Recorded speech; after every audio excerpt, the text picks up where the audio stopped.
At yon na nga, ipinakita ng Tesla ang kanilang humanoid robot na si Optimus sa We Robot Event nitong Oktubre 2024.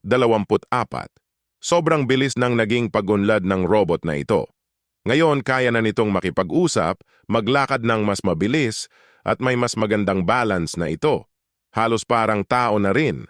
Kaya na rin nitong magdala ng mga package, magdilig ng halaman, at maging ang paglakad ng aso mo sa labas. Sa madaling salita, halos kaya niya na lahat. Ayon kay Elon Musk, malapit nang ibenta ang Optimus sa taong 2025 at inaasahang maglalaro ang presyo nito mula $20,000 hanggang $30,000. Nakikita ng Tesla na magiging malaking tulong ang robot na ito sa araw-araw na buhay ng tao, pati na rin sa mga pabrika at iba pang industriya.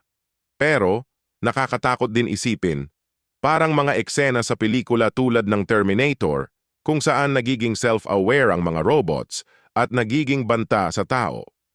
O baka naman iRobot, kung saan ang mga robots ay tinutulungan tayo, pero nagkakaroon ng sariling kaisipan na maaaring magdulot ng problema. Ang tanong, handa ka na bang makisama sa isang robot na halos tao na ang galaw? Kaya ba ng Optimus na baguhin ang mundo o baka naman magdala ito ng mga bagong hamon sa hinaharap? Ikaw, ano ang opinyon mo tungkol sa Tesla Optimus Bot? Handa ka na bang magtiwala sa isang robot para sa mga gawain mo araw-araw?